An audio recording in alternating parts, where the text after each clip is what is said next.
I am the last and the highest court of appeal in detection. When Gregson or Lestrade or Athelney Jones are out of their depths, which, by the way, is their normal state, the matter is laid before me. I examine the data as an expert and pronounce a specialist's opinion. I claim no credit in such cases. My name figures in no newspaper. The work itself, the pleasure of finding a field for my peculiar powers, is my highest reward. But you have yourself had some experience of my methods of work in the Jefferson Hope case. Yes, indeed, said I cordially. I was never so struck by anything in my life. I even embodied it in a small brochure with the somewhat fantastic title of A Study in Scarlet. He shook his head sadly.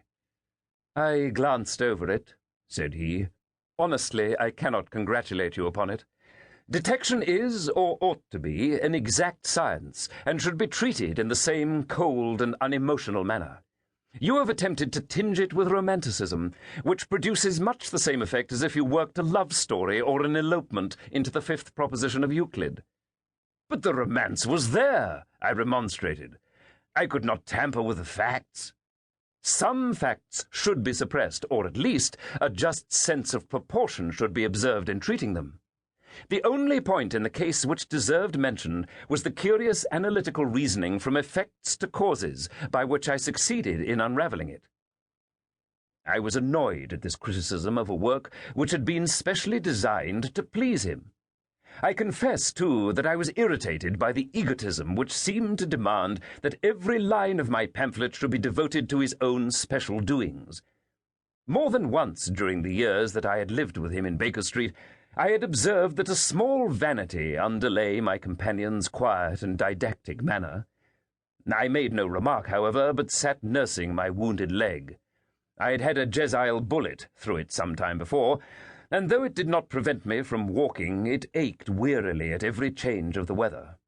My practice has extended recently to the continent, said Holmes after a while, filling up his old briar-root pipe. I was consulted last week by Francois Le Villard, who, as you probably know, has come rather to the front lately in the French detective service. He has all the Celtic power of quick intuition, but he is deficient in the wide range of exact knowledge which is essential to the higher developments of his art. The case was concerned with a will, and possessed some features of interest. I was able to refer him to two parallel cases, the one at Riga in 1857 and the other at St. Louis in 1871, which have suggested to him the true solution. Here is the letter which I had this morning acknowledging my assistance. He tossed over, as he spoke, a crumpled sheet of foreign notepaper. I glanced my eyes down it, catching a profusion of notes of admiration, with stray magnifique, coup de maître, and tour de force, all testifying to the ardent admiration of the Frenchman. He speaks as a pupil to his master, said I. Oh, he rates my assistance too highly, said Sherlock Holmes lightly. He has considerable gifts himself. He possesses 2 out of the 3 qualities necessary for the ideal detective. He has the power of observation and that of deduction. He is only wanting in knowledge, and that may come in time. He is now translating my small works into French. Your works? Oh, didn't you know? He cried, laughing. Yes, I have been guilty of several monographs. They are all upon technical subjects.